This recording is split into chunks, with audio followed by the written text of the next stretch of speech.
इतनी बारिश में मतलब मुझे ये था कि शायद होगा एक भी ना पहुँचे। चलो, नहीं नौकरी चाहिए, बहुत अच्छी बात है, पर बहुत ज़्यादा ख़राब मौसम था और आज पूरे दिन की वेदर बहुत ख़राब है। आज पूरा दिन बारिश होने वाली है। नहीं नहीं जाओ नहीं, पढ़ेंगे। अब जैसे टाइम क्यों ख़राब करें, हम पढ़ेंगे।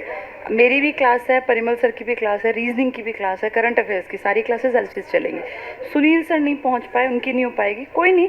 4-5 घंटे जो है, नहीं सर जो हैं कुछ और भी कारण रहा, सर का आज आने का हिसाब बनना भी नहीं था। चलो, आज मुझे पढ़ाना तो दूसरा टॉपिक था। आज मैं सोच रही थी दिल्ली सल्तनत का हरियाणा में क्या योगदान रहा वो पढ़ेंगे। तो फिर मुझे लगा चलो हल्का टॉपिक पढ़े, इम्पॉर्टेंट भी हो और एग्ज़ाम में भी आए, है ना। चलो पढ़ेंगे आज कला और संगीत के ऊपर। मैंने इसी बैच में इजेड है ना, इसमें आवाज़ थोड़ी सी बढ़ा दो भाई। चलो, आज हम बातचीत करते हैं कला और संगीत के ऊपर। तुम सबके पास या तो ऐप नहीं होगा, है ना। ऐप वाले घर से भी ले सकते हैं क्लास, ऐप में दिक्कत नहीं होनी। जैसे जिसके पास ऐप हो उसको नहीं लग जाएंगे वो। देखो, दो बातें होती हैं, एक होता है क्लासरूम में टीचिंग और लर्निंग का प्रोसेस, और एक होता है ऐप पे पढ़ना। ये दोनों की अलग अपनी अहमियत है। जैसे अब आज का मौसम था, आने जाने की पॉसिबिलिटी ना हो, भाई हर किसी के पास तो गाड़ी नहीं होती ना। बहुत लोग तो पकौड़ों की अगर दुकान खुली चली तो ज़रूर मंगवा देंगे, ठीक है। घर तो भाई इतनी आबादी का कैसे बनेगा काम। चलो, अगर पॉसिबल हुआ आज दुकानें खुली, जो मुझे लगता मुश्किल है, पर फिर भी अगर खुलेंगी हो सकता है आधे एक घंटे में फ़र्क पड़े। पर मैंने आज वेदर फॉरकास्ट देखा, बहुत ज़्यादा बारिश है पूरे दिन, 90% से 100% बारिश के चांसेस हैं। तो देखो इन दोनों में अंतर क्या है, देखो, क्योंकि किसी ने क्वेश्चन किया। क्लासरूम टीचिंग का कभी सब्सटीट्यूट नहीं होगा। मेरी खुद की बेटी ना क्लास 9th में है, तो मैं उसको बार बार ये सजेस्ट करती हूँ कि बेटा जैसे वो पढ़ रही है, भाई मैं भी उसको पढ़ा देती हूँ, परिमल सर भी जब मौका मिलता है, वैसे मिलता कभी रेयर ही है पर जब मिलता है। तो कल मैं यही बात कर रही थी उससे कि कैसे क्या फ़र्क पड़ा पढ़ने ना पढ़ने में। तो उसने ये कहा कि उमा, क्लास में पढ़ने में जो मज़ा आता था ना वो अकेले पढ़ने में नहीं आता, और कान की एक लीड लगा के तुम उसको हर टाइम देखते रहो, कोई कितनी देर पढ़ लेगा। तो जो मज़ा क्लासरूम में है, क्लासरूम में सबसे बड़ी चीज़ है हमें कंपटीशन फील होता है, और इसको फील करने से अपने आप लगता है कि नहीं मुझे पढ़ना चाहिए। ऐप पे क्या है, आप पढ़ सकते हैं, भाई इमरजेंसी है, अब लॉकडाउन लग गया, नहीं आ सकते, तो बिल्कुल ना से कुछ तो चाहिए ना। उस कंडीशन में आप 2-4 महीने 6 महीने निकाल देंगे। लेकिन अगर आप देखो ना एक लंबे टाइम तक, साल 1.5 साल 2 साल, क्योंकि नौकरी में इतना टाइम तो लगने लग गया। अब ऐसा कुछ है ही नहीं कि आज फॉर्म निकले और 6 महीने में ज्वाइनिंग। जब फॉर्म आएंगे और जब नौकरी लगेगी ना, आप किसी नौकरी को उठा लो, 2 साल का प्रोसेस बन गया ये। फॉर्म आने से लेके रिजल्ट आने के बाद फिर डॉक्यूमेंट वेरिफिकेशन और 10 चीज़ें होती हैं। तो 2 साल तक अपने आप को ऐप पे जोड़े रखना, और तब तक आपको छोड़ना नहीं है पढ़ना जब तक कि आपकी नौकरी का फाइनल ये ना हो कि कल मेरी ज्वाइनिंग है, जब तक आपके साइन ना हो जाए। तो ये 2-4 महीने की कहानी नहीं है, इसलिए कहते हैं क्लासरूम टीचिंग हमेशा बेस्ट होगी, इसका कोई सब्सटीट्यूट नहीं आएगा। अब लोग कह रहे हैं आजकल कि आने वाले सालों में जो इंडिया है वो बदल जाएगा, और लोग जो है क्लासरूम टीचिंग को जैसे स्कूलों से ख़त्म कर देंगे। पर मेरा ये मानना है, मेरा खुद का बेटा 3rd में है, कि क्लासरूम टीचिंग ख़त्म होगी, सब कुछ ख़त्म हो जाएगा। आप कभी भी कुछ भी कर लें, आप कितने एडवांस्ड बन जाएं, लेकिन स्कूल में जो यार दोस्त बनते हैं, जो मौज मस्ती होती है, बातचीत होती है, ग्रुप में पढ़ना होता है, भाई कौन सुनाएगा हाथ ऊपर, किसको नहीं याद है खड़े हो जाओ, जो सज़ा मिलती है, उन सब का हमारी पर्सनैलिटी पर प्रभाव पड़ता है। हम जैसे बने हैं ना, ये सब का मिक्सचर है। आप एक रोबोट नहीं है कि आपके दिमाग में एक चीज़ फीड कर दें और आपका काम चल जाएगा। रोबोट हो तो चल जाएगा, लेकिन जिसको कहते हैं सीखना, उसके लिए आपको मेहनत करनी चाहिए, और वो मज़ा जो है ना सीखने का वो क्लास में है। क्लास में एक अलग तरीके से सीखा जाता है, इसलिए हमेशा ये बेस्ट है। जब कुछ भी ना हो तो फिर तो ऐप पे जाना ही पड़ेगा। और ऐप फ़ायदा कब करती है, जैसे मान लो क्लास में कोई टॉपिक पढ़ा, आपको घर जाके लगता है रिवाइज़ कर लूँ, समझ में कम आ रहा है, तो उस कंडीशन में आप ऐप खोल के वापस वो क्लास डबल स्पीड से देख लो। या जैसे आज का दिन था, बारिश बहुत ज़्यादा, अब 2-3 दिन भयानक बारिश रहेगी लगातार में, इस कंडीशन में ऐप पे पढ़ा जा सकता है। कंपटीशन हमेशा फील होगा क्लास में, उसका कोई सब्सटीट्यूट कभी नहीं आएगा। चलो, कला और संगीत की बात करते हैं। कल परसों मैंने आपको डांसेस के बारे में बताया था, है ना। आप आजकल पेपर देख रहे हो, हरियाणा सरकार लगातार पेपर ले रही है, HSSC लगातार पेपर ले रहा है।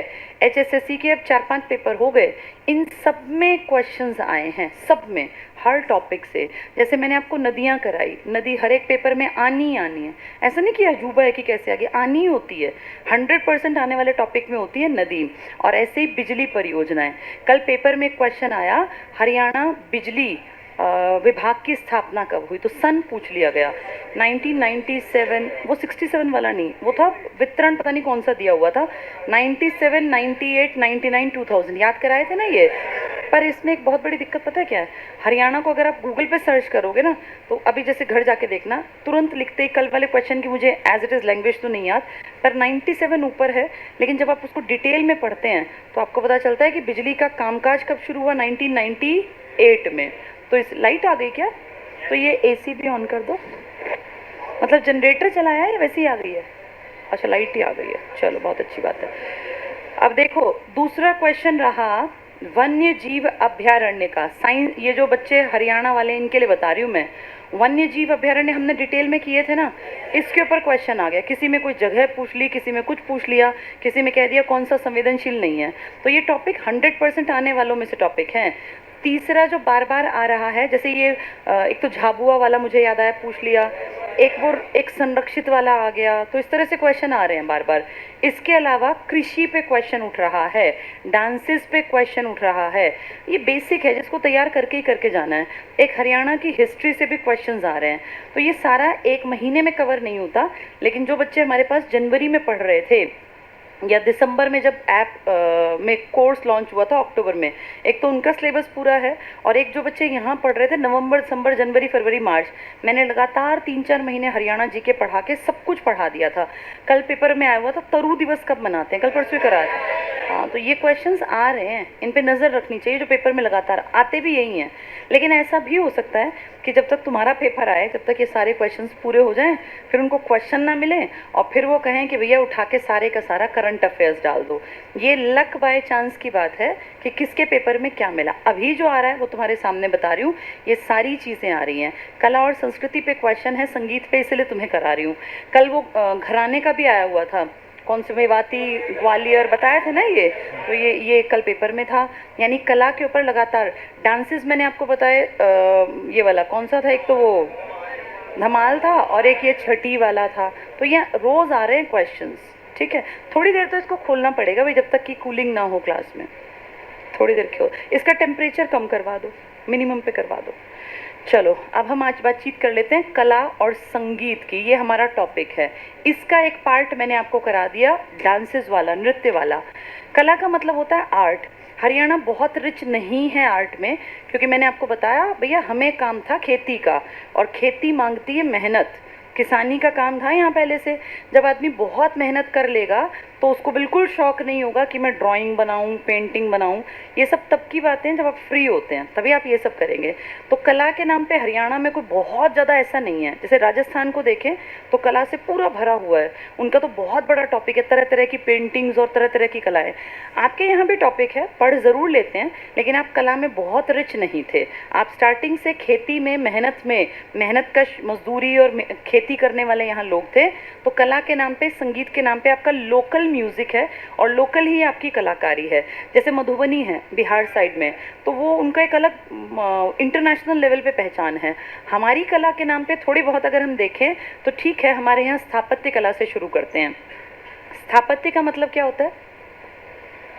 स्थापत्य मतलब आर्किटेक्चर, बिल्डिंग्स का निर्माण।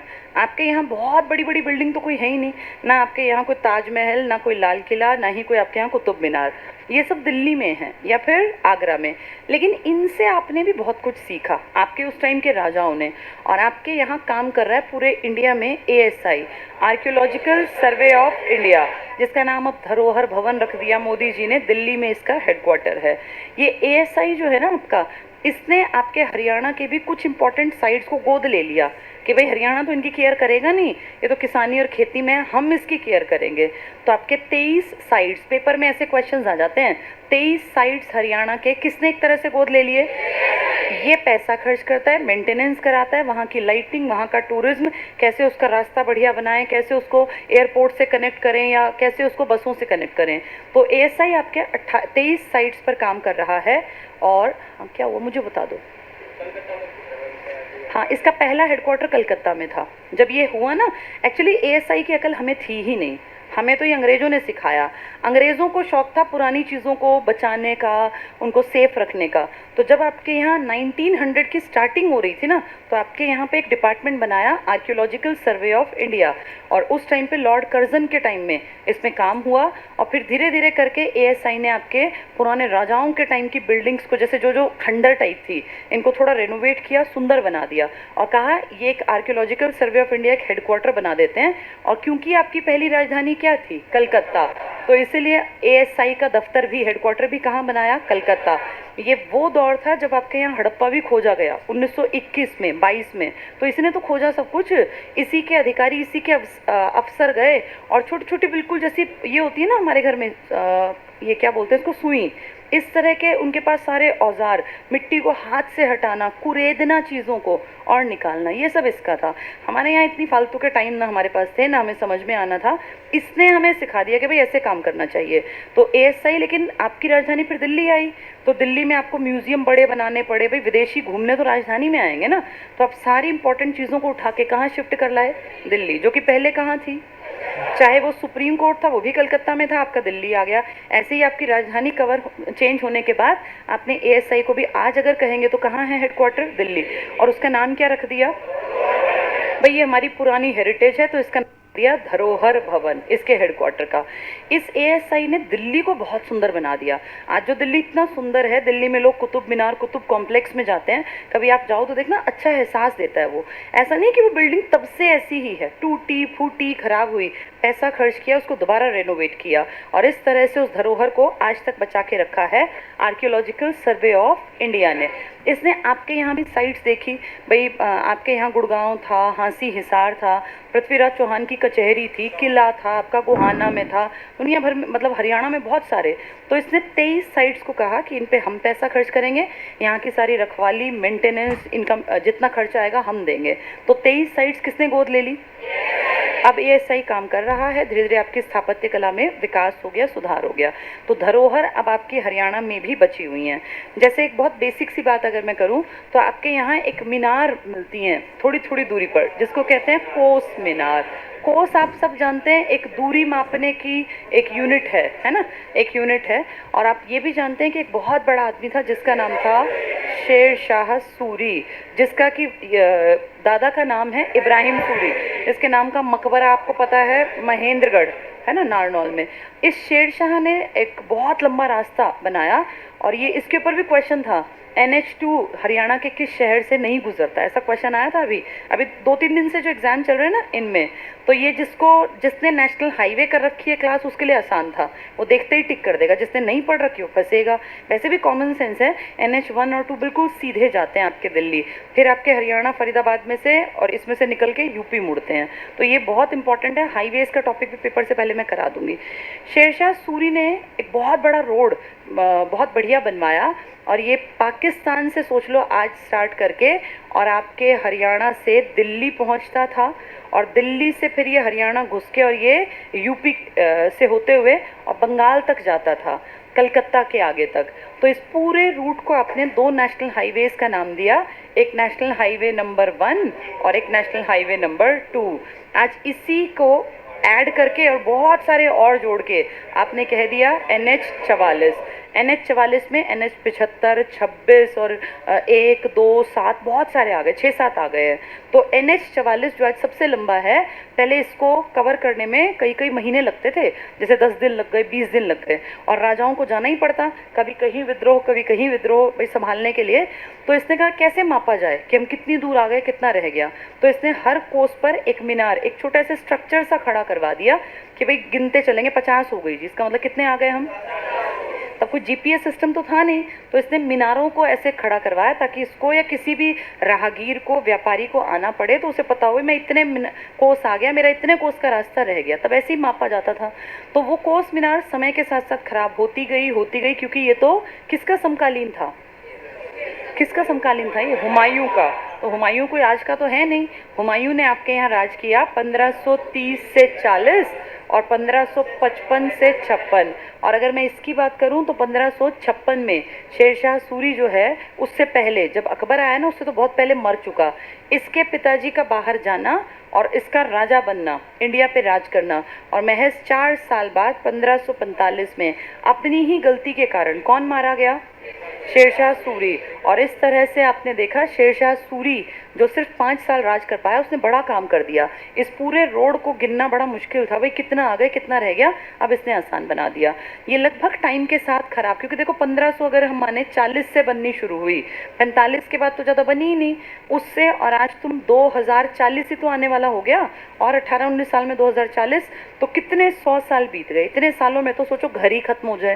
ये तो बाहर खड़ी एक मीनार थी जिसका कोई केयर टेकर नहीं होगा, जिसपे ना कोई पेंट हुआ ना कोई इस पे काम किया गया। समय के साथ साथ ये खत्म होती चली गई, और आज इस पूरे रूट पर, जो काफ़ी लंबा चौड़ा रूट था, सिर्फ 110 मीनारें हैं टोटल, जिनमें से आपके यहाँ हरियाणा में सबसे ज़्यादा बची हैं शेष 49। लगभग आप लगा लो 150 के आसपास है, 110 नहीं 150 के आसपास, तो 1/3 हैं। 1/3 आपके हरियाणा में है। तो हरियाणा के लिए तो बड़ी चीज़ है ही कोस मीनार। कोस मीनार किसने बनवाई थी, और सबसे ज़्यादा किसने इसका ध्यान रखा, हरियाणा ने। तभी कितनी बची है हमारे पास 49। टोटल देश में कितनी बची हैं, तो सोचो ये कश्मीर में भी थी, पंजाब में भी थी, आपके यहाँ भी, और ये पूरा आगे बंगाल तक थी, लेकिन शेष जो बची आपके यहाँ बची कोस मीनार। ठीक है, तो ये शेरशाह सूरी की है। इसके अलावा अगर आपकी पुरानी बात करें, ये तो बात हुई मध्यकाल के आसपास की, पुरानी बात करें तो आपका जिक्र, हरियाणा का जिक्र पुरानी बहुत सारी वेदों की किताबों में, जैसे ऋग्वेद में आपका नाम है ना, क्या लिखा हुआ है, रज हरियाणे। तो हरियाणा ऐतिहासिक टाइम से कला का भी कहीं ना कहीं इसका जिक्र आया। और अगर मैं पुरानी बात कर रही हूँ तो फतेहाबाद में बहुत पुरानी हवेली हैं आपके यहाँ। अगर पूछे सबसे पुरानी हवेली कहाँ बची है, ये आप भी जानते हैं कि फतेहाबाद मध्यकाल में बना होगा, बसा होगा, क्योंकि किसने बसाया था, फिरोज शाह तुगलक। 1351 1354 पहले क्या बसा, पहले फतेहाबाद, फिर क्या बसा, हिसार। तो फतेहाबाद में पुरानी हवेली पाई जाती है आपके यहाँ। इसके अलावा ना एक किताब है आपकी जिसका नाम है नकुल दिग्विजयम, दिग्विजयम। इस किताब में कहते हैं आपके हरियाणा में ना 10 बड़े बड़े एंट्री के द्वार थे अलग अलग डायरेक्शंस में, तो उनमें से 3 दुर्ग, द्वार के आगे ना अंदर किला बनता था। तो इस तरह के 10 दुर्ग थे आपके हरियाणा में, जिनमें से 3 की चर्चा किस किताब में है। अब नकुल का मतलब क्या हुआ, ये पांडव कालीन रही होगी, जिसमें कि हमारे हरियाणा के 3 बड़े द्वारों का जिक्र आया। इसी तरह से हमारे हरियाणा में ना एक प्राचीन काल में, अशोक के टाइम में, एक आपने सुना भी होगा, चनेटी का स्तूप है, सुना है, ये कहाँ पर है, चनेटी का स्तूप हमारे यमुना नगर में है। हम अच्छी तरह जानते हैं स्तूपों का कल्चर बहुत ज़्यादा बढ़ाया अशोक ने। अशोक ने कहते हैं 84,000 स्तूपों का निर्माण किया अपनी जेब से पैसा खर्च करके। जो पुराने बच्चे बैठे हैं, जनवरी में याद है मैंने तुम्हें क्लिपिंग्स भी दिखाई थी जब हमारे पास पढ़ने का टाइम था, तो हमने देखा कैसे बड़े बड़े राजाओं के दरबार में जाते थे मांगने कि जी हमारे लिए पैसा दे दो, हम स्तूप बना रहे हैं, फिर राजा वहाँ विजिट करते थे। तो इसी तरह का एक स्तूप आपके यहाँ है, क्या नाम है इसका, चनेटी ग्राम का स्तूप। ये कहाँ पड़ेगा आपके, यमुना नगर, और ये अशोक के टाइम का है। तो आप सोचो कितना पुराना। ये हमें किसने बताया, हमें नहीं पता था। ये एक विदेशी घूमने आया बौद्ध धर्म से जुड़ा हुआ, जिसका नाम था हुएन सांग। ह से हुएन, ह से हर्षवर्धन। तो ये किस राजा के टाइम में आया, ये हरियाणा क्यों आया, क्योंकि हर्षवर्धन की पहली राजधानी हम ही थे, थानेसर थी। तो जहाँ राजा की राजधानी वहाँ तो आएंगे ना विदेशी घूमने। तो इस तरह से हर्षवर्धन के काल में एक विदेशी जिसका नाम है हुएन सांग, जो चीन से महात्मा बुद्ध के लाइफ के बारे में पता करने, किताबें इकट्ठी करने आया। ये बड़े चालाक थे। आज जिनको आप देखते हो ना, देश बहुत आगे हैं, जैसे हम पिछड़े हैं। हमारे पिछड़ेपन का कारण पता है क्या है, हम लोगों ने कभी भी अपने ज्ञान को सहेज के नहीं रखा। ज्ञान बहुत था हमारे देश में ही, एक से एक वैज्ञानिक और पता नहीं कितनी बड़ी बड़ी हस्तियां पैदा हुई, भी। जैसे आप ही के देश में तो आर्यभट्ट था ना, वराहमिहिर आप ही का था जिसने जंतर मंतर उस टाइम पे बना दिए। कितने तेज दिमाग साइंटिस्ट रहे होंगे वो। भाई जंतर मंतर आज तक लॉजिकल है। और पता है जंतर मंतर में दिल्ली में तुम जाओगे ना, एक कमरा आज भी अंडरग्राउंड है। और हमने गाइड जैसे हमें बताया, वैसे आम आदमी को पता नहीं चलता, इसमें सिर्फ एक ईंट की जगह है। और जानते हो उस एक ईंट में से सिर्फ 2 दिन प्रकाश अंदर जाता है, एक 21 मार्च को और एक 23 सितंबर। कितना प्री प्लान्ड, बढ़िया, कितनी ज़्यादा नॉलेज। अब तुम आज बना के देखना एक ईंट, इसमें से बस 2 दिन प्रकाश अंदर जाए, ऐसा नहीं होगा हमारे घर में। उस टाइम पे इतना बढ़िया समझ, एक एक किरण की डायरेक्शन पता थी। ये किरण इतने बजे यहाँ एंटर करेगी, तभी तो जल घड़ी और सूर्य घड़ी और कैसे बनी है। जल घड़ी में जल से पता देते समय कब क्या होगा, सूर्य घड़ी में सूर्य यहाँ है तो अब ये लोकेशन, ये वाला ग्रह यहाँ, ये ऐसा। जैसे अजीब है, हम इतने इंटेलिजेंट थे, लेकिन दिक्कत आपके उस इंटेलिजेंस को आपने क्या नहीं किया, सहेजा नहीं। और आपके यहाँ राजाओं को फुर्सत ही नहीं मिली अपनी बड़ाई लिखवाने से। जितने बड़े बड़े कवि हुए आदिकाल में, वो तो कैसे कवि थे, चारण और भाट। असली जो साइंस की आपकी किताबें थी ना, वो लिखी थी, लेकिन ये अंग्रेज इतने चालाक थे, आपकी ओरिजिनल सारी किताबें ले गए। आज अगर आप लंदन लाइब्रेरी में जाओ ना, तो वर्ल्ड की बेस्ट हैंड रिटन किताबें लंदन में हैं, चाहे वो अफ्रीका के राइटर्स ने लिखी हो और चाहे वो इंडिया के राइटर्स ने। आपके पास तो हुमायूं की सगी जो सौतेली बहन गुलबदन बेगम ने लिखा था, वो भी नहीं है। वो भी कहाँ है, लंदन की ब्रिटिश लाइब्रेरी में। आपके पास कुछ ओरिजिनल नहीं है, कारण एक तो आपने खुद ही नहीं सहेजा, और जो बीच बीच में आए ना मध्यकाल में खासकर, इन्होंने फड़वा दी किताबें। जैसे किसी भी इंसान को आगे बढ़ाने में सबसे इंपॉर्टेंट होता है ज्ञान। इस ज्ञान पे वार करो, पीढ़ियां बर्बाद। और आपके देश में यही हुआ, इसीलिए आपके देश में ना, हरियाणा में खासकर, ये चीज़ें हैं नहीं। नालंदा पूरी जला दी थी, 4 महीने जब वो जली, तो उसमें कितना ज्ञान था। अब कहाँ से लाओगे। जैसे मैं और तुम है ना, हम जिस पीढ़ी के हैं, हम रटते हैं चीज़ों को, हमारे पास वो नॉलेज नहीं है जो उनके पास थी। उन लोगों को प्रैक्टिकल जिंदगी का अनुभव था, उन्होंने किताबें लिखी, जीवन कैसे स्टार्ट हुआ, कैसे यहाँ तक आया, हर चीज़ लॉजिकल थी। लेकिन वो किताबें आपकी विदेशी ले गए और उन्होंने कितनी चालाकी से पढ़ा, ट्रांसलेट कराई, अपनी भाषा में लिखवा दी, अपनी सारी पीढ़ियों को सब कुछ पढ़ा के इंटेलिजेंट बनाया, और हमारा सारा ज्ञान ऐसे ही खत्म हो गया। उनमें से कुछ बचे खिचों का हम जो बातचीत कर रहे हैं, ये उनके बारे में है। आपके यहाँ जैसे मैंने अभी जिक्र किया, चनेटी का स्तूप है, किसने बनवाया था, अशोक ने। और कब बना होगा ये सोचो, अशोक का टाइम पीरियड क्या था, कब था अशोक राजा, 273 ईसा। लड़की यहाँ से चली जाओ, यहाँ से रास्ता है। 273 ईसा पूर्व से, और कब तक रहा था ये, 2 कब रहा था बताना, 32 ईसा पूर्व। अशोक के बारे में पता होना चाहिए, इतना बेसिक सा। 273 ईसा पूर्व में ये राजा बना। फिर कहते हैं इसने 99 भाई मारे अपने 4 साल तक, यानी कब ये ओरिजिनल राजा बना, 269 ईसा पूर्व। मैं डेट्स उल्टी क्यों लिख रही हूँ ये पता है हमें, क्योंकि ये ईसा पूर्व में राजा है। इसके बाद राजा बने, इसको सिर्फ 8 साल बीते थे, और 261 ईसा पूर्व में कौन सा युद्ध हुआ, कलिंग। और इस तरह से कलिंग युद्ध के बाद इसने सब काम छोड़ दिया। भाई जो लेट आए हैं ना, उनको थोड़ा सा ऐसे स्पीड से अपने आप एडजस्ट कर लेना चाहिए। कोई बात नहीं, बैठ जाओ, जहाँ जगह मिल रही है बैठ जाओ, ठीक है। अब उनको बोल दो आधा घंटा ना एंट्री दें, बस अब बातचीत नहीं करो, जो ये आए कम से कम ये पढ़ ले, ठीक है। तो देखो, इस अशोक ने आपके यहाँ भी काम किया। कौन सा स्तूप बनवाया इसने, चनेटी का। कहाँ है चनेटी का, इसका मतलब आपके हरियाणा के आसपास। सोचो, हर्षवर्धन भी बड़ा राजा, उत्तर भारत का अंतिम प्रतापी राजा हर्षवर्धन है, इसने भी काम किया। पृथ्वीराज चौहान ने भी काम किया। नकुल दिग्विजयम यानी पांडवों के टाइम में भी काम हुआ। तो धीरे धीरे करके आपके हरियाणा में कला का विकास तो होता गया, लेकिन उतना प्रमोशन नहीं मिला, कारण राजा यहाँ टिके नहीं। जिनकी मैंने अभी नाम लिए, जिनके बारे में बातचीत की, या तो वो दिल्ली बैठे रहे, या फिर वो आगरा राजधानी बना के बैठे रहे, या थानेसर से वो शिफ्ट करके कहाँ चले गए, कन्नौज यानी यूपी चले गए। तो ये सारा एरिया में कभी कभी आपके यहाँ भी आना जाना हुआ, इसलिए आपके यहाँ थोड़ा बहुत कला के नाम पे विकास हो गया। ऐसे ही जैसे एक आपने मैंने बताया भी था, ये था औरंगजेब, इसका फॉस्टर ब्रदर था, जिसने आपके यहाँ हाँ क्या बना दिया, पंचकुला में, पिंजौर में किला बना दिया। तो ये सब आपके यहाँ सिर्फ ये आनन फानन में कभी कोई स्ट्रक्चर बन गया, कोई बहुत प्लान्ड आपके यहाँ काम नहीं हुआ। पृथ्वीराज चौहान की अगर बात करें तो आप सब जानते हो कौन सी शताब्दी का राजा है ये, 12वीं, और इसने 1178 में काम संभाला और 1192 के बाद इनके इतिहास के बारे में कुछ नहीं पता। तो ये बहुत थोड़े टाइम पीरियड का एक बहुत नौजवान लड़का, तुम्हारी उम्र का था ये जब इसने राजपाट संभाला।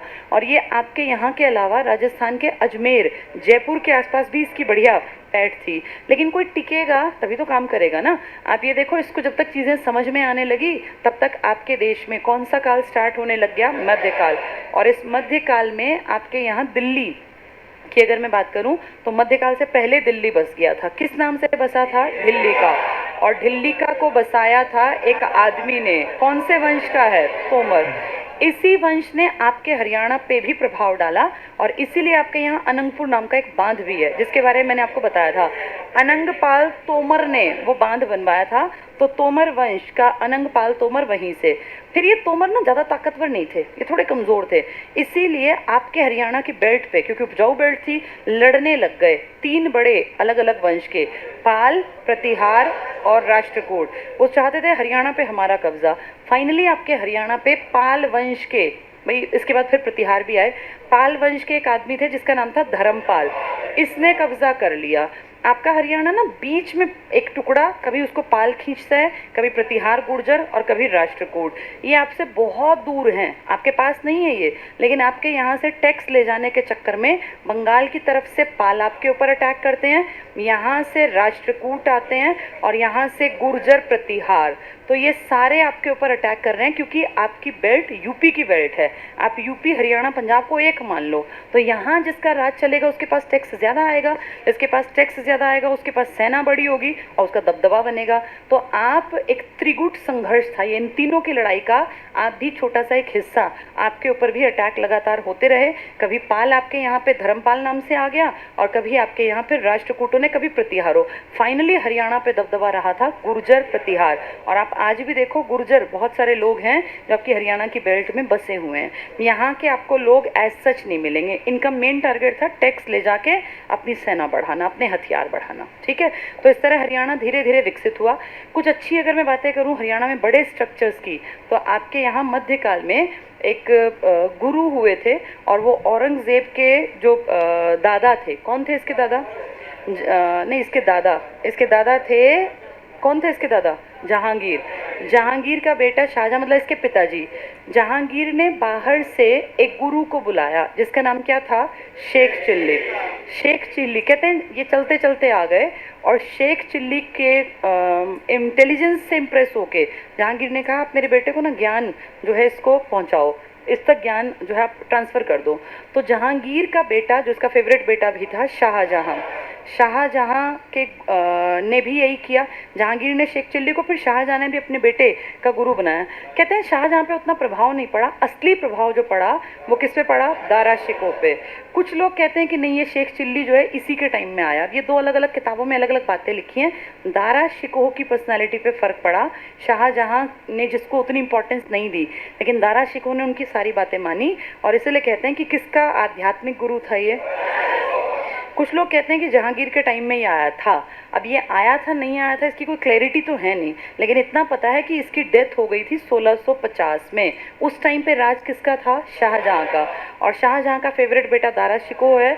तो दारा शिकोह के पास पैसा तो रहा ही होगा, भाई पिताजी का फेवरेट बेटा है, तो इसने कहा था कि भाई मैं अपने गुरु के नाम पे एक उनका मकबरा बनवाऊंगा।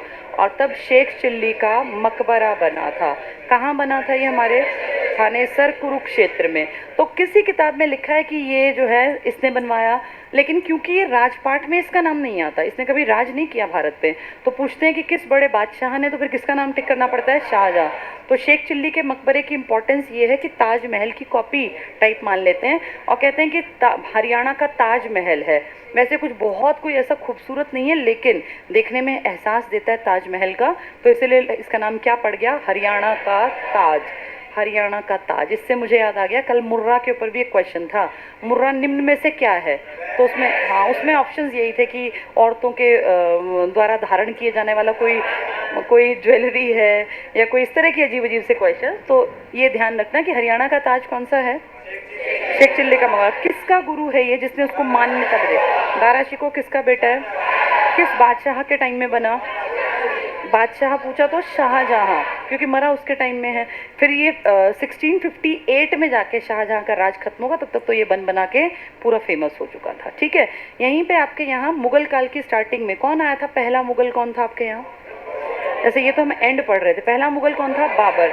इस बाबर ने जब यहाँ कदम रखा तो बाबर पता है क्या, छोटा सा एक कुछ ना के बराबर मान लो फरगना का शासक, कुछ नहीं था इसके पास, मार काट लड़ाई झगड़े में इसका जीवन बीता था। और जब ये यहाँ आया ना तो उसने देखा इतनी बड़ी प्रॉपर्टी खाली पड़ी है। जैसे इसके वहाँ जब ये वहाँ लड़ता था ना, पुराने टाइम में लड़के ही हिस्सा लिया जाता था, वरना कोई हिस्सा देता नहीं था। तो ये फरगना का शासक था, इसने कुछ हिस्से लूटे तो इसका अपना हिस्सा किसी ने लूट लिया। फिर ये अपने वापस हिस्से में आया तो इसके पिछले हिस्से, मतलब परेशान था ये, अपने जीवन में दुखी था बाबर। और बाबर को मौका मिल गया इंडिया आने का, और जो एक बार इंडिया आ गया, इसकी हरियाली, इसकी प्रसिद्धि और इसकी रिचनेस देख के यहाँ से वापस नहीं गया। उनमें से एक बड़ा नाम कौन था? बाबर यहाँ आया तो आप सब जानते हैं, हम वैसे ही बहुत दुखी थे अपने यहाँ के राजा से, जिसका नाम क्या था? इब्राहिम। क्योंकि इब्राहिम लोदी जो है ना, इसने कई गड़बड़ की और ये धर्मांध था, अपने धर्म के लिए पागल था। हरियाणा में ज़्यादा लोग जो थे ना वो मुस्लिम नहीं थे, हिंदुओं का बाहुल्य था। तो इसने हिंदुओं को जब ज़बरदस्ती धर्म परिवर्तन की तरफ धकेला तो हिंदू इसके एंटी हो गए। और इसने कोई बहुत अच्छा काम भी नहीं किया, इसलिए इससे कोई ज़्यादा इम्प्रेस भी नहीं था। ये बहुत थोड़े से टाइम का राजपाट था इसका। ये 1517 में बना था और 1526, 9 साल में राजा प्रिय बनना मुश्किल होता है। प्रिय बनने के लिए 20-30 साल काटते ना, कुछ अच्छा करवाएं। तो लोग इससे बहुत ज़्यादा खुश नहीं थे, इसलिए जब इसके ऊपर अटैक हुआ ना तो जनता पीछे हट गई। मरता हो कल आज मरे, हमें क्या मतलब, मर जाएगा तो हमें कोई दिक्कत नहीं। और इसी कारण से एक बड़ी सेना लेकर भी कौन हार गया? क्योंकि जहाँ का राजा है ना, वहाँ की जनता अगर उसके साथ नहीं है तो वो 100% हारेगा, क्योंकि जनता ही शय दे देगी ना बाहर वालों को, कहीं ना कहीं नुकसान पहुँचा देंगे। बाबर अपनी चालाकी से, समझदारी से जीत गया। बाबर की युद्ध पद्धति बहुत अच्छी थी और इसीलिए बाबर ने इसको हराया, और हराने के साथ साथ मार भी दिया। ये दिल्ली सल्तनत का पहला आदमी है जिसको लड़ते हुए मृत्यु मिली, अदरवाइज सारे मरे हैं। कोई गले की बीमारी, कोई घोड़े से गिर के, कोई लकड़ियों के महल के नीचे दब के। इकलौता लड़के मरने वाला इब्राहिम। इब्राहिम के बाद आपके यहाँ बाबर बड़ा खुश हुआ और इसीलिए इसने अपने यहाँ पे हरियाणा में काम करना स्टार्ट कर दिया। इसकी पत्नी की याद में इसने सबसे पहले पानीपत में क्या बनवाई? बेगम मुसम्मत के नाम पे थी ना, तो उसने क्या बनवा दी यहाँ पे? काबुली बाग मस्जिद। मुसम्मत काबुली उनका नाम था, तो काबुली बाग मस्जिद किसने बनवाई है? बाबर। किस युद्ध में जीत के उपलक्ष्य में? पानीपत की पहली लड़ाई। फिर इन्होंने इसके बाद यहाँ के बाद आगे भी कई छोटे मोटे काम किए, पर हरियाणा को कंट्रोल में लेना थोड़ा मुश्किल था, क्योंकि आपके लोकल लीडर्स जो है ना, जो किससे दबते थे? इब्राहिम से। अब उन्होंने देखा बाहर का आ गया, इब्राहिम से हम फ्री हुए तो बाहर का आ गया, तो इसको भी हम ऐसे घुसने नहीं देंगे। इसलिए जाटवा नाम का राजा, हेमराज नाम का, और इस तरह के कई बड़े बड़े आदमी आपके हरियाणा के लोकल लीडर्स इनसे लड़ेंगे। लेकिन ये अपनी चालाकी से अमीरों को अपने फेवर में कर लेगा, और इसने धीरे धीरे करके आपके हरियाणा को अपने कंट्रोल में कर लिया। फिर आपके हरियाणा के लोकल लीडर्स मारे गए, जिनमें कि जाटवा का बहुत बड़ा नाम है, गोपाल का नाम है, हेमराज का नाम है, ऐसे कई नाम पढ़ेंगे हम जो मध्यकाल में। और आपके यहाँ फाइनली किसका राज स्टार्ट हो गया? बाबर। बाबर सिर्फ 4 साल राज करेगा, लेकिन इंडिया के इतने हिस्से हड़प लेगा कि इसके बेटे को बड़ी प्रॉपर्टी का मालिक अपने आप हक मिलेगा। और इसका बेटा आपके यहाँ एक जो ये मस्जिद है ना, इसकी माता जी के नाम पे, कौन सी? इसमें एक चबूतरा बनवाएगा, जिसमें ये संगमरमर के पत्थर का यूज़ करेगा और इसी का कुरान की आयतें लिखवा देगा। तो ये पूछते हैं कि काबुली बाग मस्जिद का चबूतरा किसने बनवाया? हुमायूं ने। हुमायूं किसका बेटा है? और बाबर किससे लड़ा है आपके यहाँ? इब्राहिम लोदी। तो इब्राहिम लोदी की कब्र और मकबरा कहाँ होगा? पानीपत में। पानीपत में। बाबर के बाद इसका बेटा क्या नाम है इसका? हुमायूं। इसने आपके यहाँ बस एक मेन यही काम है, बाकी तो हुमायूं का मेन काम दिल्ली की तरफ ज़्यादा था। फिर आपके यहाँ अकबर, बहुत बहुत इंपॉर्टेंट, क्योंकि अकबर का तो राज्याभिषेक भी आपके यहाँ पर होगा। कौन सी जगह पर? कलानौर। तब पंजाब का हिस्सा था, आज कहाँ है कलानौर? रोहतक। क्या ये रिजर्व सीट है? एससी रिजर्व सीट है ना रोहतक की, एमएलए की। कल एमपी की सीटों पे भी क्वेश्चन था एक पेपर में, तो एमपी और एमएलए की सीटें आ सकती हैं, अपनी पढ़ के जाना। कलानौर जो है ना, कलानौर में इसका राज्याभिषेक हुआ, 14 साल की छोटी सी उम्र का, हमारे सामने तो बच्चा बिल्कुल, ये लड़का राजपाट संभाल लिया। इस टाइम पर आपके हरियाणा के और दिल्ली के आसपास एक बहुत ताकतवर आदमी था, हेमू। हेमू का पूरा नाम है हेमू विक्रमादित्य, बल्कि अगर बिल्कुल ही पूरा नाम कहें तो हेमचंद्र। हेमू तो शॉर्ट में लोगों ने फेमस कर रखा था। हेमचंद्र विक्रमादित्य कोई राजा नहीं है, ये किसी की सेना का सिपाही था। लेकिन कितनी अजीब बात है, ये छोटा सा व्यापारी जिसका कि काम व्यापार करना, क्षत्रियों के काम को बेस्ट करेगा। और कहते हैं जीवन में 22 लड़ाई लड़ा, 22 की 22 जीता। और जीता जब तब ये सेनापति था, तो इसके मन में आया दिल्ली खाली पड़ा है, मैं राजा ना बन जाऊं। और जाके ये दिल्ली बैठ गया और इसने कहा कि मैं ही इस इलाके का राजा हूँ। लेकिन जब ये 1 महीना हुआ था, अक्टूबर से नवंबर, इसके सामने कौन आके खड़ा हो गया? 14 साल का लड़का अकबर। अकबर कुछ भी ना कर पाता अगर अकबर को बैरम खां का साथ ना मिलता। और इस तरह 1556 में 2 लोगों का तगड़ा युद्ध हुआ, जिसमें बैरम खां ने किसको रिप्रेजेंट किया? अकबर। और मेन काम यही कर रहा था। और दूसरी तरफ है हेमू। हेमू को लग रहा था कि मैं 100% जीतूंगा, क्योंकि 22 लड़ाइयों का एक्सपीरियंस कम नहीं होता, तो बच्चा है क्या करेगा। लेकिन बैरम खां थोड़ा चालाक और कह लो समझदार भी था। लास्ट मोमेंट पे जब ये जीतने वाला था, इसकी आंख में एक तीर लगा, ये हाथी से नीचे गिरा और लड़ाई पलट गई। और कौन जीत गया? अकबर जीत गया, बैरम खां जीत गया। और इस तरह अकबर की आपके हरियाणा में एंट्री हुई। और हांसी का जो इलाका है ना, ये बहुत तगड़ा इलाका बन गया, बड़ी एक टेरिटरी जहाँ से खूब पैसा निकालते थे अकबर के टाइम में। तो हांसी की जिसको पैसा कलेक्शन का मौका मिलता था ना, ये सबसे बड़े इलाकों में से एक था। इस तरह अकबर का भी आपके यहाँ प्रभाव रहा। फिर जहांगीर आया। जहांगीर ने ज़्यादा इंटरेस्ट आपके यहाँ नहीं लिया। शाहजहां ने भी कोई बहुत इंटरेस्ट आपके यहाँ नहीं लिया, बस अपने बेटे के गुरु के नाम का क्या बनवा दिया? शेख चिल्ले का। औरंगजेब जो है वो कट्टर था और आपके यहाँ से चिढ़ता भी था लोगों से, तो उसने कई नुकसान किए हरियाणा के। लेकिन फाइनली जाके आपका हरियाणा अंग्रेजों के कब्जे में आ गया। पहले बीच में मराठों के पास भी रहा था। और अंग्रेजों ने आपके यहाँ मेन जो काम किया वो टैक्स कलेक्शन का किया। आपके यहाँ डेवलपमेंट के नाम पे कोई बहुत काम नहीं किया, लेकिन टैक्स आपने खूब दिया, धड़ल्ले से दिया, क्योंकि आपके यहाँ बहुत ज़्यादा खेती होती थी। तो सोने की चिड़िया कहलाने का एक बड़ा कारण था। हमारे यहाँ के टैक्स के पैसे से ही ये जमींदार पुराने टाइम में अमीर बन के बड़े बड़े मंदिरों का निर्माण करवाया और उनमें मूर्तियों की स्थापना करवाई।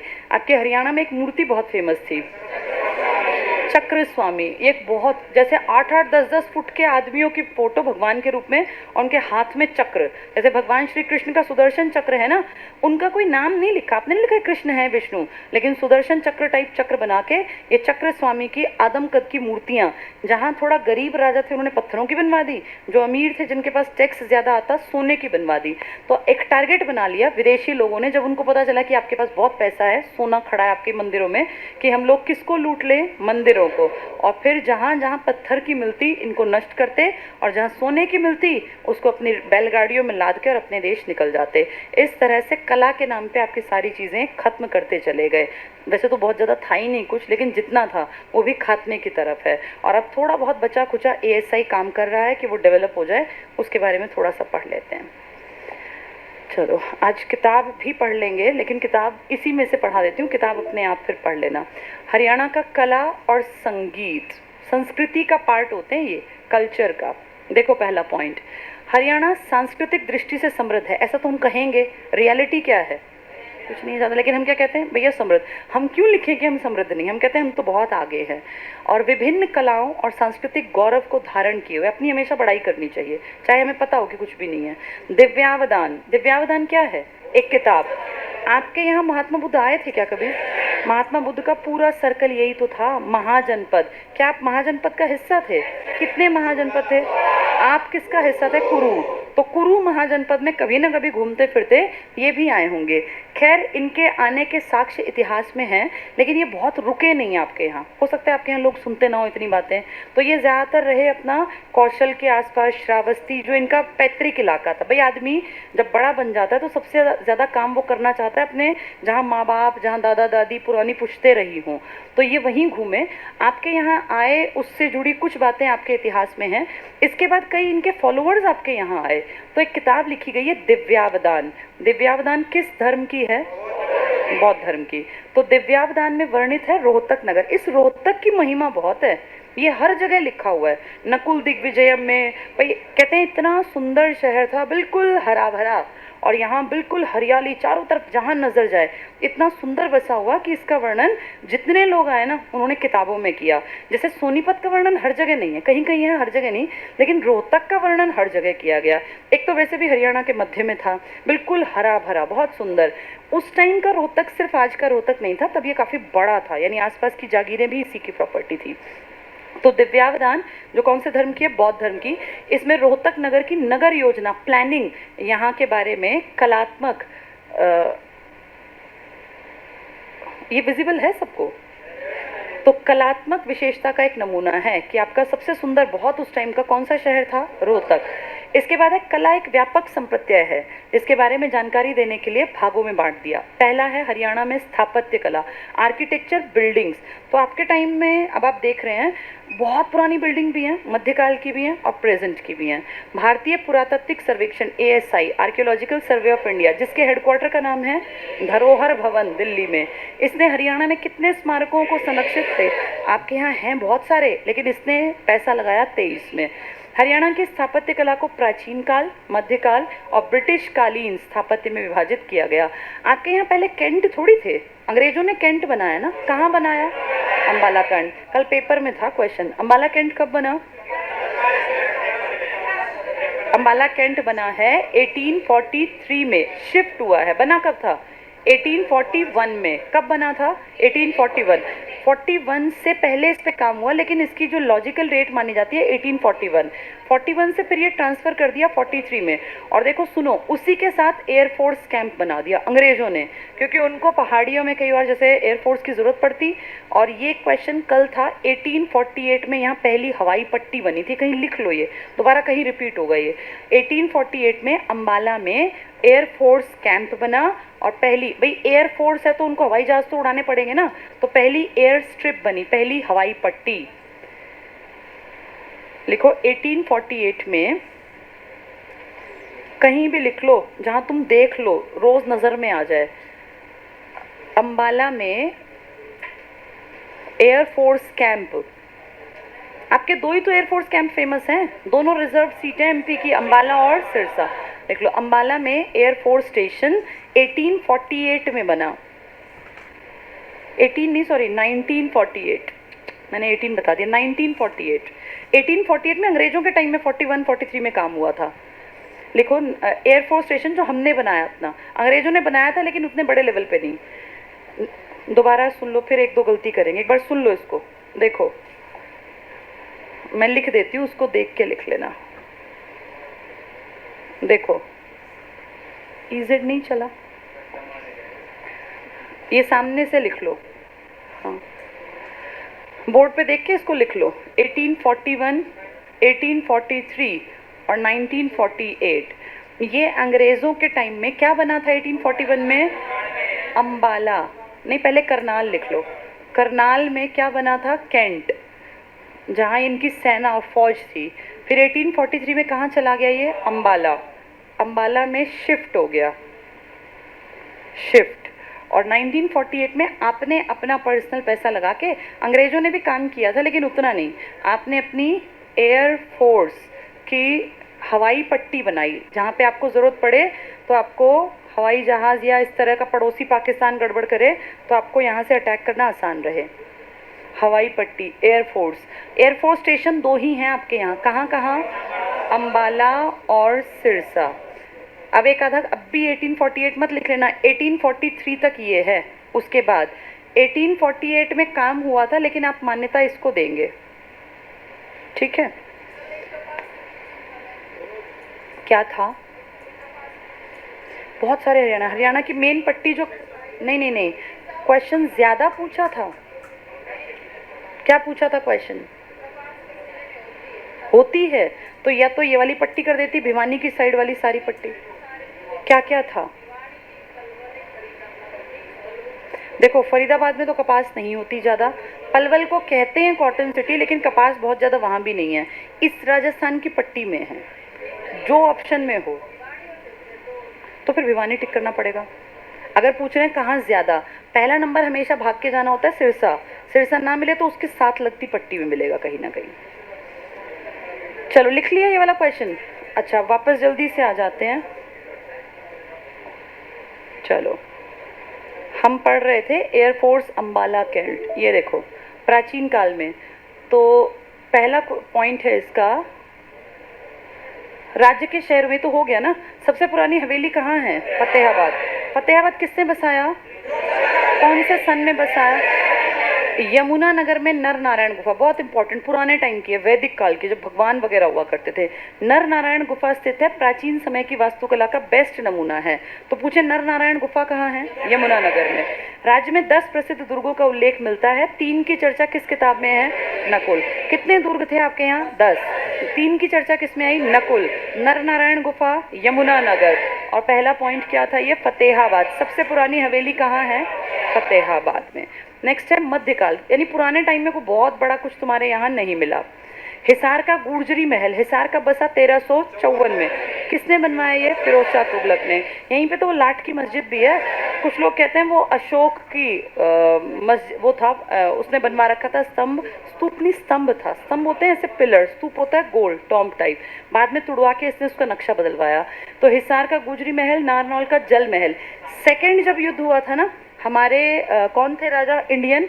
हेमचंद्र, ये इंडियन था। और बाहर से कौन आया था? अकबर, बैरम खां के संरक्षण में। इस युद्ध में ना एक हरियाणा के आदमी ने हेल्प की थी। आगे जाके जैसे ये जो इसमें पढ़ेंगे, कहीं आगे आएगा वो, उस आदमी का बहुत बड़ा योगदान था। किसको हरवाने में? जिसकी आंख में तीर लगा था, शेरशाह सूरी, इसको सॉरी हेमू को। तो हेमू को उसने हरवाया ना, इस बारे में खुश होके उसको एक ज़मीन दान दी थी कि तू इसको रख। और ये हिसार की तरफ से एक राजा ने दी थी। वहाँ बाद में उसने क्या बनवा लिया? जल महल। जो आपकी बुक पे पिक्चर है ना, देखो फ्रंट पेज पे, जो इसके कवर पेज पे, ये जल महल है। जहाँ CBC लिखा है ये जल महल है। अब ऐसा बिल्कुल नहीं है, ये जल से सूखा पड़ा रहता है। सरकार चाहती है कि ये भरे। और पुराने टाइम में जब इसको बनाया गया तो 21 साल कंस्ट्रक्शन चला। 1570 से 1591 में जाके ये बन के तैयार हुआ। 21 साल के इस कंस्ट्रक्शन में एक बहुत सुंदर चीज़ क्या निकल के आई? हाँ, इसको ध्यान से सुन लेना। 70 सेकेंड युद्ध कब हुआ था? 1556। फिर इसको दी होगी जागीर, फिर इसने टैक्स इकट्ठा करके पैसा जोड़ा होगा, फिर इसने जल महल बनवाया होगा। ये शाह कुली खान ने बनवाया था, उस टाइम पे जागीर हुआ करते थे वो। बूढ़िया का रंग महल है। कुछ लोग कहते हैं बूढ़िया किसके जन्म से संबंधित है? बीरबल। और ये रंग महल बीरबल के जन्म स्थल पर ही के पास ही बनाया गया, यमुना नगर में है। ये कहाँ है? नारनौल में। ये है आपके फतेहाबाद में। ये जो अंबाला लिखा है ना, इसको काट के यमुना नगर याद कर लेना। ये आकर्षक उदाहरण है। कैथल में भारत की पहली महिला शासिका, जो मैंने बार बार बताया आपको, रजिया सुल्तान, इसकी गुंबद है। इसका असली मकबरा है दिल्ली के चांदनी चौक में, बिल्कुल निगलेक्टेड, आप देख के बता ही नहीं सकते, बिल्कुल बकवास दिखता है, कोई इंपॉर्टेंस नहीं। लेकिन इसका गुंबद आपके यहाँ पूछेंगे अगर हरियाणा में, तो आप कहना हमारे हरियाणा के कहाँ है? कैथल में। और बहुत सुंदर बनाया हुआ है। ये मध्यकाल की वास्तुकला का बेस्ट एग्जाम्पल। दिल्ली गुड़गांव सीमा पर एक बहुत ऐसा आदमी था जो आदमियों को मारने में झिझकता नहीं था। नाम था बलबन। इस बलबन को आपके हरियाणा के मेवात के मेवों ने इतना दुखी किया, इतना दुखी कि ये फ्रस्ट्रेट हो गया कि अब मैं क्या करूं। और इसके जब कुछ भी बस में नहीं रहा, तो जब ये राजपाट संभाला ना, इसने सबसे पहला काम कहा मेवात के जंगल कटवाओ, क्योंकि मेवाती इसके ऊपर अटैक करके जंगल में भाग के छिपते थे। उनको तरह तरह की ट्रिक्स पता थी, कहाँ भागना है, कहाँ तक आदमी नहीं पहुंच सकता। अब ये कितनी लाखों की फौज भेज ले, लेकिन जंगल में कहाँ ढूंढोगे तुम आदमी को? और वो तो पेड़ों पर चढ़ के कहीं से तीर मारेंगे, कहीं से भाले। तो इसने कहा पहले इसके जंगल साफ करवा दो। इस तरह से इसने मेवों को खत्म कर दिया था। और इसके जो खास आदमी थे ना, उनको इसने मरवाने भेजा। कहते हैं मेवों को मार के उनकी गर्दन काट के और मीनार बनाई थी पूरी, और वहां बैठ के फिर इन लोगों ने जश्न मनाया था। तो ये बहुत ज्यादा हरियाणा के लिए तो नुकसान करेगा ये आदमी, जिसका नाम क्या है? बलबन। ये हाँसी का इक्तादार था एक टाइम पर। तो दिल्ली गुड़गांव की सीमा पर इसने एक दुर्ग बनवाया, नाम रखा गोपालगिरी। ये बहुत आता है। गोपालगिरी का दुर्ग किसने बनवाया? बलबन। कहाँ बनवाया? दिल्ली गुड़गांव की सीमा पर गोपालगिरी का, जिसे बलबन ने बनवाया। बलबन इंपॉर्टेंट कैरेक्टर है इंडियन हिस्ट्री में भी। यहाँ पुरानी धार्मिक इमारतें, अगर हमारी बात कर रहे हैं कि धर्म के नाम पर क्या है, तो सबसे प्रमुख इमारत है आपकी चनेटी का स्तूप। कहाँ है ये? यमुना नगर में। उत्कृष्ट बेस्ट वास्तुकला का नमूना है। छत किसी राजपूत महल की तरह इसकी बनाई गई है, और इसकी स्थापत्य कला अकबरी शैली की। तो देखो दो का मिक्सचर है, राजपूताना भी और अकबरी स्टाइल। किसमें है ये आपकी? चनेटी। कहाँ पड़ेगा ये? यमुना नगर में। और ये पुरानी इमारतों में सबसे पुरानी इमारत है, चनेटी का स्तूप। ये इंपॉर्टेंट है। कितना ऊंचा है ये? 8 मीटर ऊंचा है, ये पता होना चाहिए। नेक्स्ट है ब्रिटिश कालीन स्थापत्य। अंग्रेजों ने भी हमारे यहाँ किया ना बहुत सारा काम, कुछ घर बनाए स्पेशल, ऑक्टर लोनी हाउस इन्हीं के देन है। ब्रिटिश काल में अनेक बस्तियां और भवनों का निर्माण आधुनिक पद्धति से किया गया। हरियाणा में आधुनिक विधि से बसाया गया पहला शहर करनाल। वैसे आपका जो सबसे सुंदर शहर है वो आपकी राजधानी है, लेकिन अगर कहें हरियाणा का तो वो आपका नहीं है। फिर आप कहेंगे हमारा सबसे सुंदर शहर कौन सा है? आधुनिक विधि से बनाया गया, और आज आपकी सीएम सिटी भी है। इसको बहुत सुंदर प्लान्ड तरीके से सेक्टर्स काट के बनाया। वैसे ऐसा सबसे सुंदर शहर था चंडीगढ़ पे, कल क्वेश्चन आया हुआ था राजधानी पे, ली कार्बूजियर ने बनाया, सबको पता है ना ये। उससे पहले काम किया था एक अमेरिकी और एक कहाँ का आदमी था, पोलैंड का नोविकी करके उसका नाम था, उसने डिज़ाइन बनाया, लेकिन वो मर गए दोनों। पोलैंड वाला जब मर गया ना तो अमेरिका वाले ने कहा मेरा दोस्त मर गया, मैं भी नहीं काम करता, और दोनों काम को अधूरा छोड़ के बिना पैसे लिए चले गए। फिर एक आदमी आया ली कार्बूजियर स्विट्जरलैंड का, इसको पैसा दिया कि तू इसको पूरा कर, और तब जाके आपका शहर बसाया गया। कौन से वाला? चंडीगढ़। तो चंडीगढ़ आपका अपना बसाया हुआ है, लेकिन उसमें सारा नक्शा विदेशी ली कार्बूजियर का है। अगर पूछे हरियाणा में तो इसमें किसका नाम टिक करोगे? करनाल का। अगला है 1806 में अंग्रेजों ने हरियाणा के करनाल में सैन्य छावनी और बैरकों का निर्माण कराया, लेकिन ये फेमस नहीं हुआ। ये 40 के आसपास जब ये क्रांति की लहर आने वाली थी ना, तब ये सबको पता चला। 43 में छावनी को कहाँ ले गए? ये अम्बाला। अगर आपको पेपर में 43 ना मिले तो 1805 और 6 मिलेंगे।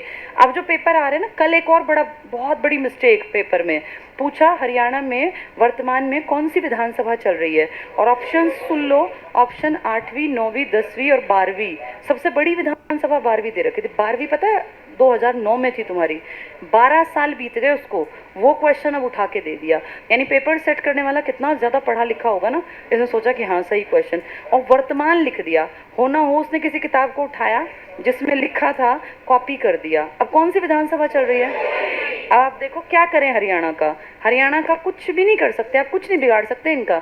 और वो अब बिल्कुल हक से कहेंगे तो क्या हो गया, आप कह लो ये बात। पेपर सेट जो करता है उसको राजनीति की थोड़ी तो अकल होनी चाहिए ना, कि एमएलए एमपी कुछ भी दे सकते हैं। ये 2-3 क्वेश्चन बिल्कुल धड़ल्ले से गलत हैं कल और परसों के पेपर में, लेकिन क्या करोगे? और कह देंगे नहीं इसमें तुम्हें 12वीं टिक करनी थी, वही मानी जाएगी। हो सकता है वो 12वीं वालों को ही आंसर को मान के ठीक और 11वीं वालों को फेल करें। इनमें से कोई नहीं ऑप्शन में नहीं था, सारे नंबर थे। तो ऐसा क्वेश्चन कभी भी आ सकता है। ऐसी कंडीशन में जो सबसे बड़ा डिजिट हो ना वही टिक कर देना चाहिए। तो ये क्वेश्चन कईयों ने मुझे भेजा कि मैम अब क्या करें। मैंने कहा भाई अब तो कुछ भी नहीं कर सकते, लेकिन जो सबसे बड़ा था, पर फिर भी अगर आप भरोगे ना 12वीं तो 2009 में थी आपकी। चलो अब इसमें अगर क्वेश्चन आ गया तो क्या टिक करोगे? अगर 43 नहीं मिला तो 5 और 6 जब वो मेन काम हुआ था, फिर 41 में गड़बड़ चली, फिर 43 में चेंज हो गया। वर्तमान समय में ऑक्टर लोनी हाउस है, एडम्स हाउस है, अंग्रेजों के बनाए हुए, यूरोपीय और भारतीय स्थापत्य कला के मिश्रण का प्रतिनिधित्व है ये। ठीक है, अब देखो पहला गुर्जरी महल है, सुनते जाओ और पढ़ते जाएंगे। आप सबको पता है आपके हरियाणा के 2 बड़े शहर, एक हिसार और एक फतेहाबाद, किसने बसाए हैं? इसकी पत्नी के लिए इसने बनवाया तो नाम पड़ गया गुर्जरी महल। इसी को प्रेम महल भी कहीं कहीं किताबों में लिखा है, तो पूछें तो हमें समझ जाना है इसकी बात कर रहे हैं। गुर्जरी महल या गुर्जरी महल हिसार, क्या हिसार 1354 में ही बना था? और फतेहाबाद, ठीक है। इस महल का निर्माण फिरोज शाह तुगलक ने करवाया। लाट की मस्जिद भी है, बलुआ पत्थर के स्तंभ से निर्मित है। हम क्या मानते हैं, ये स्तंभ हमारे अशोक का था और इसका जो अंदर का मटेरियल है वो वही है, लेकिन इसने उसका थोड़ा सा रंग वंग बदल के, क्योंकि लाल बलुआ पत्थर को थोड़ा बहुत चेंज कर दिया, और हमारे अशोक मतलब बौद्ध धर्म या हिंदू धर्म वाले को इसने बदलवा के क्या करवा दिया? मुस्लिम धर्म। और उसके आगे मस्जिद बनवा के उसका नाम पड़ गया लाट की मस्जिद। मस्जिद सामने है, उसके सामने एक लाट खड़ी हुई है, जो कि वैसे तो किसकी है? अशोक की, लेकिन अब किसके नाम जाएगी वो? फिरोज शाह के। काबुली बाग मस्जिद, पानीपत 1527। मुगल वंश के संस्थापक बाबर ने पानीपत के युद्ध में विजय के उपलक्ष्य में मस्जिद का नाम बाबर की पत्नी काबुली बेगम के नाम पर रखा गया। और यहाँ चबूतरा हुमायूं ने। इब्राहिम सूरी किसके दादा? शेरशाह सूरी किसका दुश्मन था? हुमायूं थोड़ा मूर्ख भी था, जा जाके उससे लड़ता था। वो ठीक ठाक अपने बिहार में बैठा था, सासाराम में, इसको शांति नहीं हुई, वहाँ गया, उसको परेशान किया, उसने फिर 1 साल फिर छोड़ दिया, फिर गया, फिर वो पीछे इसके आया, फिर इसने देखा यहाँ तो पूरा इलाका खाली है और मैं क्यों सासाराम में, तो इंडिया पे राज कर सकता हूँ। तो ये है, इसके दादा थे इब्राहिम सूरी। शेरशाह, इब्राहिम खान कह लो, इब्राहिम सूरी एक ही आदमी है। इब्राहिम लोदी अलग है, उसकी कब्र है आपकी पानीपत, लेकिन इब्राहिम सूरी, इब्राहिम खान का मकबरा शेरशाह ने अपने दादा के लिए नारनौल में बनवाया। था। नारनौल 1540, तभी इसने राजपाट संभाला, तभी हरियाणा इसको मिला। पर्शियन शैली में निर्मित है, शेरशाह सूरी ने करवाया इसका निर्माण। शेरशाह के पितामह दादा इब्राहिम खान सूरी का मकबरा है। वास्तुकार शेख अहमद नियागी। तो किसने बनाया शेरशाह के दादा का मकबरा? शेख अहमद नियागी। नियागी ने कहाँ बनाया? नारनौल में। इसको जमीन कैसे मिली नारनौल की? बिहार का था तो, क्योंकि कौन भाग गया? हुमायूं देश छोड़ के भाग गया, फिर ये यहाँ आ गया। नेक्स्ट है कोस मीनार। एक एक कोस पर थी ना गिनती की, अब कितनी बची हैं? 150, जिनमें से 49 अकेली हरियाणा में। कोस मीनार जीटी रोड पर 1540, क्योंकि तभी इसको पैसा मिला ज़्यादा। इसका निर्माण शेरशाह सूरी ने करवाया। अपने राज्य में प्रत्येक कोस पर एक मीनार बनवाई जो दूरी का एक प्रतीक था। तो कोस मीनार किस चीज़ के लिए थी? दूरी मापने के लिए। 150 लगभग बची हैं, 49 आपके यहाँ। जल महल। जल महल क्या खास है? किसको प्रॉपर्टी मिली थी ये? जिसने किसकी मदद की थी? किसकी मदद की थी? बैरम खां की। और किसके खिलाफ काम किया था? अपने इंडियन राजा के खिलाफ विदेशियों की मदद की, तो बदले में प्रॉपर्टी मिल गई। प्रॉपर्टी में बना लिया 21 साल पैसा लगा के जल महल और आसपास की बिल्डिंग। तो जल महल नारनौल में है, 1591 में बन के तैयार हुआ। निर्माण शाह कुली खान ने करवाया। ये स्मारक भारतीय और पश्चिमी शैली के मिश्रित रूप को प्रदर्शित करता है। ये बहुत आता है, जल महल कहाँ है, किसने बनवाया? किसने बनवाया? शाह कुली खान ने। कुली ने जल ढोया, ऐसे याद कर लेना। बूढ़िया का रंग महल किसका जन्म स्थल मानते हैं हम? अपने यहाँ बीरबल का। तो ये अंबाला में नहीं है, यमुनानगर। यमुनानगर बना कब है?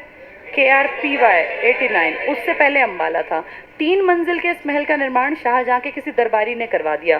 तो शाहजहां के टाइम में बीरबल बिल्कुल नहीं था, बीरबल अकबर के टाइम में था, लेकिन वो मर गया। उसके मरने के बाद किसी को लगा कि मैं उसके लिए बनवा दूं, तो उसने ये रंग महल बनवा दिया। नेक्स्ट देखो, शेख चिल्ली का मकबरा है। कहाँ है ये? थानेसर। थानेसर आपके कुरुक्षेत्र में है। 1650 इस मकबरे का निर्माण शाहजहां के बेटे दारा शिकोह द्वारा करवाया गया। लेकिन क्योंकि ये बादशाह नहीं है, पैसा बादशाह का माना जाता है, तो हम कहते हैं किसने करवाया? ये शाहजहां। कुछ लोग कहते हैं शाहजहां के भी गुरु थे ये, लेकिन मेन गुरु आप किसके मानोगे? दारा शिकोह। सुंदरता के कारण इसको क्या कहते हो? हरियाणा का ताज कहते हैं। किसके टाइम में बना है ये? शाहजहां। इस मैप को हम इसको यहाँ से पढ़ देती हूँ, मैप अभी उतना नहीं है इंपॉर्टेंट, किताब में पढ़ाऊंगी। अंबाला के लिखा है इसमें, अंबाला में एक चर्च है सेंट पॉल चर्च। ये अर्ध गोथिक शैली में बना है। सिर्फ सुन लो, अर्ध गोथिक। आपका और यूरोपियन कल्चर, जैसे आपके मंदिर होते हैं ना ट्रायंगल जैसे होते हैं, ये स्टाइल अलग होता है। इसमें वैसे नीचे से मंदिर जैसा, लेकिन ऊपर की जो बिल्डिंग है वो गोल टाइप कर देते हैं और उसमें 4 ऐसे अलग अलग मीनार सी निकाल देते हैं, तो इसे कहते हैं अर्धगोथिक। हाँसी का किला सर्वश्रेष्ठ किला समझा जाता था। किसने बनवाया था? पृथ्वीराज चौहान ने। तो चौहान का किला था ये। फिर लिखा है हरियाणा का सबसे प्राचीन हिंदू मंदिर तो शाम में है, जो हिंदुओं का है। बौद्ध मंदिर भी आपके यहाँ। सबसे पुरानी हवेली आपकी फतेहाबाद में है। अगला इसमें लिखा है सबसे प्राचीन इमारत आपका चनेटी का स्तूप है, जो अभी आप पढ़ के आए, 8 मीटर। किसने बनवाया? अशोक ने। और फिर लिखा है जल महल का निर्माण 1591 में अकबर के अधिकारी शाह कुली खान ने 21 साल काम चला था। फर्रुख नगर गुड़गांव में आपका शीश महल है। एक महल में शीशे चढ़वा दिए और कहते हैं ये लाल किले की फूहड़ नकल है। तो लाल किले की फूहड़ नकल कहाँ है आपके यहाँ? फर्रुख नगर। कहाँ है फर्रुख नगर? हाँ, उसमें शीश महल समझते हो? दीवारों में ना शीशे लगवाए थे अलग अलग शेप के। कहीं पे जैसे पुराने घरों में आले नहीं हुआ करते थे, तो वैसे बना के उनमें शीशे, तो पूरा चमकता था वो, उसको नाम दिया जाता था शीश महल। ऐसे ही किसी किसी को पंच महल कह देते हैं। उसमें क्या करते थे? महल के अंदर 5 अलग बिल्डिंग्स बनाते। ये सब कहलाने के कारण होते हैं, अलग अलग तलों में बांट देते, तो पंच महल बनता, शीश महल बनता, इस तरह के महल बनते थे। अब देखो महम में कौन सा चबूतरा है? चौबीसी। क्या कहलाता है ये हरियाणा में? राजनीतिक। और किसको कहते हैं? नर्सरी है राजनीति की, सिरसा। तुम्हारे डिप्टी, ये कल क्वेश्चन था, कल परसों वाले में, डिप्टी पीएम हरियाणा से कौन रहा? तो हम जानते हैं एक ही रहा था। कौन था? देवीलाल।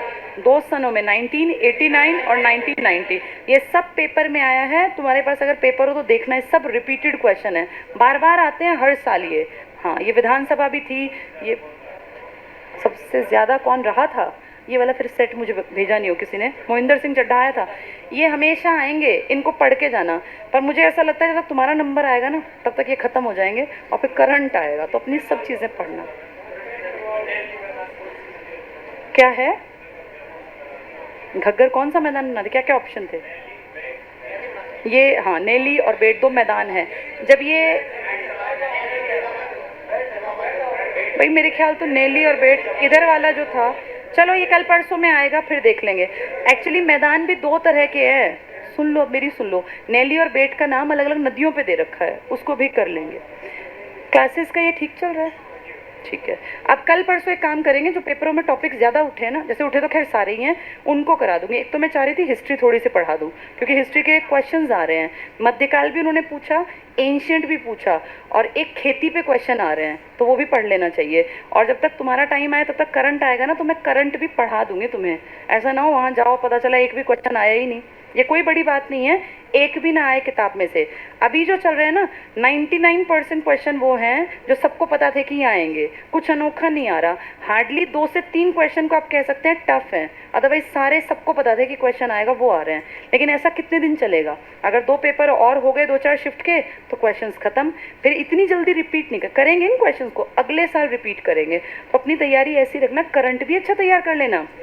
हरियाणा में 2018 और 17 के पेपर उठा के देखना, 2-4 पेपर तो थे बिल्कुल पता था कि किताब से बनेंगे, और 2-4 पेपर ऐसे हैं जिनमें आया ही नहीं कुछ भी, सारा करंट अफेयर्स, फला मंत्री को कौन सा डिपार्टमेंट दिया, किसका एरिया बड़ा है, अभी ये वाली योजना कहाँ लॉन्च हुई। तो अपने आप को यूँ तैयार करके जाना। लड़कियों के टाइम तक तो 100% करंट आने स्टार्ट हो जाएंगे, जब तक तुम्हारा पेपर आएगा ये खत्म हो जाएंगे ना क्वेश्चन।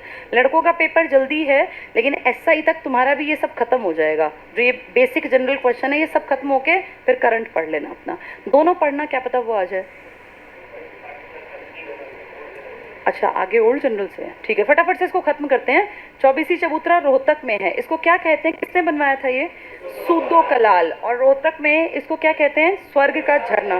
जानते हो यहाँ एक पुराने ज्ञानी चोर की बावली भी है, कहते हैं वो चोर वहाँ ऐसा पैसा छिपाता था, किसी को मिला ही नहीं वो, कि वो पैसा कहाँ गया। ऐसे पुराने गाँव में भी कहानियाँ प्रसिद्ध हैं उसकी। शेख तैयब की गुंबद है आपकी कैथल में, तैयब की, और इसकी खासियत है ये लाखौरी ईंटों से बनी है। ये ईंटें बड़े काम की हैं, आपके हरियाणा में कई जगह ईंट। अच्छा बस मैं क्लास छोड़ रही हूँ, लास्ट है ये। तो कौन सी ईंटों से बना है ये? लाखौरी। लाहौरी नहीं है ये, लाखौरी। इनको झज्जर ईंट भी कहते हैं, पेपर में आ जाएगा, झज्जर ईंट इन्हीं का नाम है। इसका निर्माण किसने करवाया? हजरत शाह सिकंदर। कहाँ है ये? कैथल में। क्या नाम है इसका? शेख तैयब, तैयब की गुंबद। और इसमें पठान वास्तुकला, ये पूछेंगे किसमें पर्शियन शैली, किसमें इंडियन प्लस विदेशी, ये पढ़ के जाना। बीरबल का छत्ता ज़्यादा घूमते थे बीरबल, कहाँ पर? नारनौल। जन्म कहाँ हुआ? बूढ़िया के रंगमहल। बीरबल अकबर के हैं ना, अकबर ने बनवाया ना, इसने जहांगीर ने। किसके टाइम में? शाहजहां के टाइम में एक आदमी ने बनवाया, कई साल बाद। नारनौल में है बीरबल का छत्ता, मुगल शासक शाहजहां के दरबारी राय मुकुंद दास, ये हमने खूब पढ़ा है, मुकुंद दास का छत्ता, मुकुंद दास का महल भी कहते हैं। अकबर के शासनकाल में बीरबल यहाँ आते थे, इसलिए इसको बीरबल का छत्ता कहते हैं। ठीक है, चलो बस ये लास्ट आ गया इसका। शीश महल जिसका हम बात कर रहे थे, क्या लगे हुए इसमें? क्या कहते हैं, किसकी फुहड़ नकल की है? हमने दोनों की चीटिंग की है, शाहजहां के ताजमहल की भी और शाहजहां के लाल किले की भी, अलग अलग जगह। फर्रुख नगर कहाँ पर है ये? इससे मुझे एक टॉपिक याद आया, कल भी आया था, पेपर में बार बार आता है। पीढ़ी शब्द क्या है? बेवकूफ़ बनाने वाला नहीं जानता, जिसको हम घर में पीढ़ा नहीं कहते, पीढ़ा, भाई पीढ़ा बैठने का वो शब्द है। और वो लिखते पता कैसे हैं? आदमी पढ़ के चकराए, यार ये कौन सी शब्द है, इसको बड़ा स्पष्ट जैसे पढ़े लिखे लोग बोलते हैं, भाई PD ऐसे लिख देते हैं, P और D, और कहेंगे ये निम्न में से क्या है, तो वहाँ बच्चा चकराता है, ये तो मैंने कभी सुना ही नहीं। पीढ़ा, पीढ़ी जिसको हम घर में बोलते हैं ना, पीढ़ी किससे संबंधित है? ऑप्शंस आएंगे, मेटल्स, नॉन मेटल्स। तो ये बांस का जो लकड़ियाँ और इनसे नहीं बनते, मूढ़े नहीं बनते। ये क्वेश्चन बार बार आता है, पढ़ के जाना चाहिए। टिपरा की पहाड़ियाँ पहले आता था, अब PD फिर ऐसे ही दुखी कर रहा है लोगों को। तो पीढ़ा या पीढ़ी को ये बनाने वाले भी तो महान है ना, जो 9वीं पूछ सकता है विधानसभा तो कुछ भी कर सकता है। तो PD लिख दिया तो समझना सरकंडों वाला काम है। किस तरह फेमस है ये? फर्रुख नगर। आपके हरियाणा में सरकंडे के जो ये बनते हैं ना बैठने के मुड्ढे उढ़े, ये सब गुड़गांव साइड। फर्रुख नगर नंबर 1 है। लास्ट पढ़ लो, फर्रुख नगर के मुगल गवर्नर ने बनवाया ये महल, लाल बलुआ पत्थर, लाल किले जैसा है, लाखोरी ईंट और झज्जर पत्थर। झज्जर ईंट इन ईंटों का दूसरा नाम है। और लास्ट बीरबल का रंग महल कहाँ है ये? यमुनानगर। कानौड़ का किला कहाँ है? कौन कानौड़? ब्राह्मणों की जाति। चलो बाकी कल पढ़ेंगे।